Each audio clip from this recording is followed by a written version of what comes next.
今日放學一返嚟 ，Melon 仔就攞住個銀包同媽咪講：媽咪啊，我可唔可以要多啲零用錢啊？我啲同學好有錢㗎，佢哋喺小食部成日都買到好多嘢，我就做唔到。如果我都可以同佢哋一樣就好啦。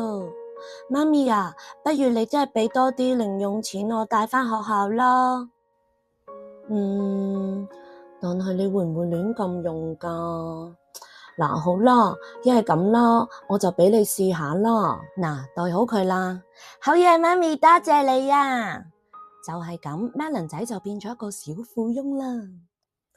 Melon 仔一攞到錢，就好似發咗達咁，不停咁買嘢啊，零食啦、玩具啦，哇！你睇下，全部都係我中意嘅嘢嚟噶。呢個時候，佢嘅好朋友小蘋果就忍唔住問佢啦：Melon 仔啊，你一次過就用晒所有錢買嘢，你諗住嚟緊呢一個月點算啊？我冇諗過喎。返到屋企 ，Melon 仔望住冇晒錢嘅銀包，成地都係食唔晒嘅零食，仲有玩咗一次就爛嘅扭蛋玩具，佢真係好傷心啊！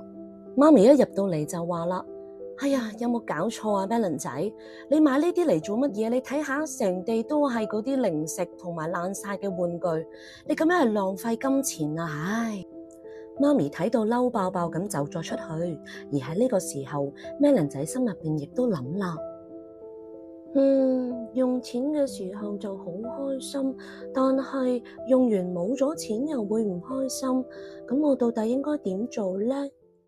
轉眼間又嚟到農曆新年啦 ，Melon 仔一家人準備好一齊去拜年啦。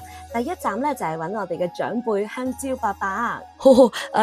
利是是啊吓，嗱，伯伯祝 Melon 仔你咧快高長大，學業進步啊！Melon 婆婆就話啦：哎呀，快啲袋好佢啊！多謝香蕉伯伯啊吓，大家都咁話，然後又嚟到檸檬媽媽屋企度拜年咯。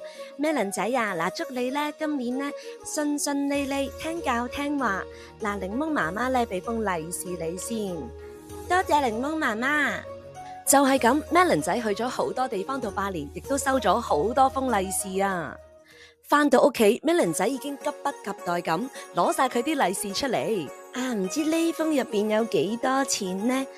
仲有呢封好似好大封喎。呢度有咁多錢，咁我諗今次應該唔會咁容易用晒啦。咁我就唔會唔開心啦，係唔係呢？唉，唔理啦，不如等我快啲拆晒啲利是先。哎呀，Melon仔啊，未過年15，我哋唔拆利是住㗎，知道嘛？同埋今次你啲利是錢咧都俾晒媽咪啦，唔好自己袋啦。吓，點可以咁㗎，媽咪？呢啲利是係我㗎喎，唔制啊！你點解要攞晒我啲利是喎？如果你攞晒我啲利是，咁我收嚟做乜嘢喎？就係咁，為咗啲利是錢 ，Melon仔同媽咪嘅氣氛越嚟越緊張啦。你唔記得咗啦？上次我俾咗零用錢你，你一日就同我亂咁用晒佢，冇得傾啊！今次啲利是錢咧，我要全部攞晒。企喺隔籬嘅 Melon 爸爸都聽到好擔心啊！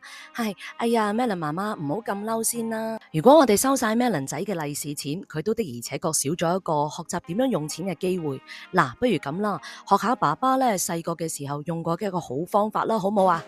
於是 Melon 爸爸就立刻入房度攞咗一啲法寶出嚟，到底係啲乜嘢呢？等等，呢3個呢就係享樂罐、夢想罐同埋愛心罐啊 ！Melon 仔將你嘅利是錢平均放入呢3個罐入邊，享樂罐俾我哋盡情享受，夢想罐呢俾我哋實踐更加大嘅夢想，愛心罐呢亦都可以令到其他人都開心啊！識得分配嘅話就唔使驚噶啦。爸爸，你真係每次都有好方法㗎喎。好啦，媽咪都決定相信多一次 Melon 仔，我哋一齊試下。今日學校舉辦咗一個慈善賣物會，專門嚟幫助一啲山區嘅兒童。各位同學，其實當我哋好幸福有得讀書，仲可以慶祝唔同節日嘅時候，其實仲有好多小朋友需要我哋幫助㗎。所以今日嘅活動係好有意義㗎喎，大家快啲過嚟睇下。Melon 仔睇完啲相就開始諗啦。其實我愛心罐入邊嘅錢應該可以幫到佢哋噶。於是 Melon 仔就將佢一部分嘅利是錢放咗入去呢個捐款箱入邊。